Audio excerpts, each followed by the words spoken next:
बिस्मिल्लाहिर्रहमानिर्रहीम अस्सलामु अलैकुम रहमतुल्लाह। चीफ इलेक्शन कमिश्नर को बुलाया गया था सुप्रीम कोर्ट में और सुप्रीम कोर्ट ने ऑर्डर दिया था। सुप्रीम कोर्ट के जजेस और चीफ जस्टिस ऑफ पाकिस्तान ने ये बड़ा क्लियरली ऑर्डर दिया था चीफ इलेक्शन कमिश्नर को कि आप जाएं और अपना काम करें। आपका जो काम है इलेक्शन करवाना वो आप जाके करवाएं। इलेक्शन के अलावा आप सारे काम कर रहे हैं, अपना काम छोड़ के आप सारे काम कर रहे हैं, सिर्फ अपने काम के ऊपर फोकस करें और जाएं इलेक्शन करवाएं। अब ये बड़ा क्लियर ऑर्डर था, बड़ा क्लियर ऑर्डर, लेकिन उसकी खिलाफवर्जी की है चीफ इलेक्शन कमिश्नर ने। दूसरे दिन इलेक्शन कमिश्नर को बुलाया गया था, लेकिन इलेक्शन कमिश्नर ने क्या किया, अब आप ये अंदाज़ा करें, आप अंदाज़ा करें कि मुल्क के साथ इन्होंने कितना बड़ा खिलवाड़ किया। मुल्क को इन लोगों ने तमाशा बना दिया और तमाशा बना के ये मुल्क को चला रहे हैं और मुल्क की बर्बादी और तबाही अपने हाथों से कर रहे हैं। चीफ इलेक्शन कमिश्नर को बुलाया था चीफ जस्टिस ने कि आप जाएं और जो जो आपके काम में रुकावट है, जो जो बंदा जो जो इदारा आपके काम में रुकावट है, जाएं उसके साथ जो आपने ख़तों किताबत की है, जो आपने लिखत पढ़त की है, वो जाएं और लेकर आएँ और हमारे सामने रखें। ये बड़ा क्लियरली बता दिया था सुप्रीम कोर्ट ने चीफ इलेक्शन कमिश्नर को। चीफ इलेक्शन कमिश्नर ने कहा कि बिल्कुल ठीक है, मैं जाता हूँ और जाके अगले दिन ये सारा कुछ ले आता हूँ। अगले दिन तक समात डाल दी गई। अब चीफ इलेक्शन कमिश्नर साहब आए नहीं, उन्होंने आने से ही इनकार कर दिया और बहाना क्या मारा कि मेरी तबीयत ख़राब है। ये वाला बहाना मार के वो सुप्रीम कोर्ट के अंदर आया ही नहीं। ये वो बंदा, देखें, ये जो इस टाइम चीफ इलेक्शन कमिश्नर है सिकंदर सुल्तान राजा, असल में इसकी आप बैकग्राउंड समझें, जो बैकग्राउंड है इसकी वो आप समझें। ये असल में लगाया हुआ आदमी है जनरल बाजवा का। जनरल बाजवा ने इसको लगाया था सिर्फ और सिर्फ इमरान खान को कंट्रोल करने के लिए, और कोई मकसद नहीं था इसको लगाने का, और कोई और मकसद नहीं था। सिर्फ और सिर्फ इमरान खान को कंट्रोल करने के लिए, इमरान खान के नाअहली के रेफरेंस, फॉरेन फंडिंग केस और इस तरह की चीज़ों को चलाने के लिए इस बंदे को लगाया गया था।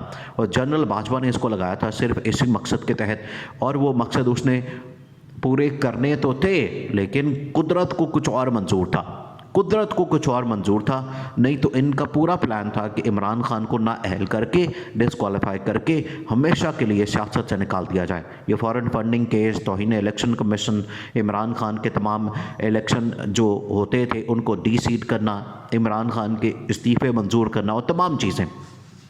अब चीफ जस्टिस ने बड़ा, सुप्रीम कोर्ट ने बड़ा वाज़े तौर पर ये चीफ इलेक्शन, अब इसकी बारी आने वाली है। देखें, अब ये चीफ इलेक्शन कमिश्नर ने उड़ना है। ये इसके जो काले करतूत हैं, जो इसकी हरकतें हैं, जो इसके काम हैं, इसकी वजह से इसने उड़ना है, ख़ुद उड़ना है, क्योंकि इसको कोई नहीं रोक रहा। इसको कौन रोक रहा है, इसको चला कौन रहा है, आपने ये समझना है। इसको असल में चला रहा है, इसको हुकूमत चला रही है, इसको हुकूमत डिक्टेट कर रही है, इसको मरियम नवाज़ और राना सनाउल्लाह डिक्टेट कर रहा है, इसको शहबाज शरीफ डिक्टेट कर रहा है, इसको इस्टेब्लिशमेंट के अंदर बैठे हुए सहूलतकार जो इस हुकूमत के सहूलतकार हैं वो डिक्टेट कर रहे हैं। वो ये सब कुछ करवा रहे हैं इलेक्शन कमिश्नर से, चीफ इलेक्शन कमिश्नर से। चीफ इलेक्शन कमिश्नर का क्या काम बनता है कि वो इस तरह की हरकतें करें? चीफ इलेक्शन कमिश्नर एक आईनी कानूनी इदारा है और बड़ा इंडिपेंडेंट है। कहने को तो ये अपने आप को इंडिपेंडेंट कहता है, लेकिन ये इमरान खान के ख़िलाफ़ इस टाइम पार्टी बना हुआ है, नून लीग की इस टाइम बी टीम बना हुआ है, और उसके कहने के ऊपर सारे ये फैसले करता है। और ये करवाएगा बंदा साफ़ और शफाफ इंतखाबात, ये करवाएगा बंदा मुल्क के अंदर फ्री एंड फेयर इलेक्शन। ये किस तरह से करवा सकता है? ये बड़ा क्लियर हो गया है। अब असल में जो लाइन है वो ड्रॉ कर दी गई है, अब रेड लाइन ड्रॉ कर दी गई है। अब जो रेड लाइन ड्रॉ की है वो की है सुप्रीम कोर्ट ने। अब सुप्रीम कोर्ट की जो रेड लाइन ड्रॉ हुई है, अगर उसको कोई क्रॉस करेगा तो फिर उसके बाद वो तो मारा जाएगा। अब ये बारी आनी है सबकी। अब इस हुकूमत की ये जो निगरान सेटअप इन्होंने लगाए हैं, निगरान सेटअप होने तो असूली तौर पर तो न्यूट्रल होने चाहिए। इन्होंने ला के बैठा दिए अपने बंदे, इन्होंने ला के बैठा दिए अपनी पार्टी के लोग, अपने फ्रंट मैन और राइट हैंड, इस तरह के तो बंदे इन्होंने ला के बैठा दिए हैं पंजाब के अंदर, मोहसिन नकवी, और इसी तरह से खैबर पख्तूनख्वा के अंदर। और ये जो इस टाइम वफाक के अंदर शहबाज शरीफ की हुकूमत है, वो सारे मिल के चला रहे हैं इलेक्शन कमीशन को। इलेक्शन कमिश्नर तो हाजिर होने से उसने इनकार कर दिया। उसने कहा कि मैं जाता ही नहीं, मेरी तबीयत ख़राब है, मैंने जाना ही नहीं। इधर मुल्क का मसला बना हुआ है, इधर मुल्क बहरान में फंसा हुआ है, मुल्क के अंदर अजाब आया हुआ है, मुल्क के अंदर इंतखाबात नहीं हो रहे, आइन और कानून की धज्जियाँ उड़ाई जा रही हैं। आइन और कानून को इन लोगों ने मजाक बना दिया है, घर की लौंडी बना दिया है। और ये कह रहे हैं कि हमारी तबीयत ख़राब है। सिर्फ इनकी याशियाँ हो रही हैं और ये इमरान खान के ख़िलाफ़ या मुल्क को तबाही की तरफ लेके जा रहे हैं। ये तारीख़ में लिखा जाएगा कि यही लोग ज़िम्मेदार थे मुल्क की तबाही के, ये चीफ़ इलेक्शन कमिश्नर और ये सारे PDM के लोग मिल मिला के सब कुछ ये कर रहे हैं। इनकी जो हरकतें हैं ये इनके गले पड़ जानी हैं। अब सुप्रीम कोर्ट का जो ऑर्डर है वो बड़ा क्लियर ऑर्डर है, बड़ी क्लियर इस बारे में उन्होंने इंडिकेशन दी है, बता दिया है कि ये असल में CCPO का केस है लाहौर का। उस केस के अंदर ये चीफ इलेक्शन कमिश्नर का क्या काम है कि वो इस तरह के काम के अंदर जाए, इसमें ट्रांसफ़र पोस्टिंग करे, CCPO को ट्रांसफ़र करे, और इन्होंने जजेस को कंट्रोल करने के लिए क्या हरकत की। इसके ऊपर जो अब नोटिस होना है ये इससे भी ज़्यादा ख़तरनाक होना है।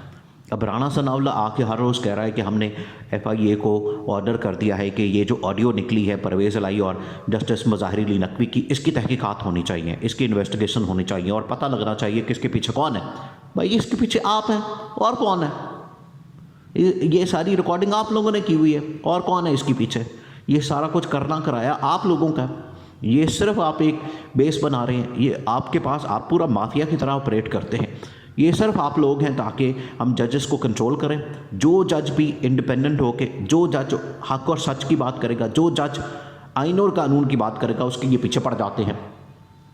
बनता तो ये सारे बड़े मरियम नवाज़ और नून लीग, राणा सनाउल्ला, पीपल्स पार्टी वाले सारे ये बड़े जमहूरी बनते हैं अपने आप में और बड़े यहाँ पर आइन और कानून की बात करते हैं। ये इनकी हकीकत है, ये इनके करतूत हैं, ये इनका पोल खोला है। यहाँ पर आइन और कानून के ऊपर जब अपनी बारी आती है अमल करने की और अपना जब उसमें फ़ायदा नहीं होता, अपना नफ़ा नहीं होता, उसके ऊपर ये भाग जाते हैं, उसके ऊपर ये दौड़ जाते हैं, फिर नहीं आते आइन और कानून के ऊपर, फिर आइन और कानून की धज्जियाँ उड़ाते हैं और यही वो कर रहे हैं। अब चीफ़ इलेक्शन कमिश्नर की बारी। सबसे पहले तो देखें ये चीफ़ इलेक्शन कमिश्नर ने उड़ना, जिस तरीके से जनरल आसिमुद्दीन ने आके जो जनरल बाजवा के जितने लगाए हुए लोग थे वो सारे के सारे फारग कर दिए। उन्होंने कहा कि ये फारग करें, ये जितने सारे लोग हैं जिसके अंदर DG ISPR और बाकी तमाम अंदर इस्टेब्लिशमेंट के अंदर लोग, एक ये DG ISI, इसको चेंज करना है और बाकी तमाम चीज़ें अब ये फारग कर देने हैं। और ये अब पहला शिकार होना है जो इस टाइम नून लीग की B टीम बन के इमरान खान के ख़िलाफ़, ये इलेक्शन कमिश्नर नहीं अब बचने वाला।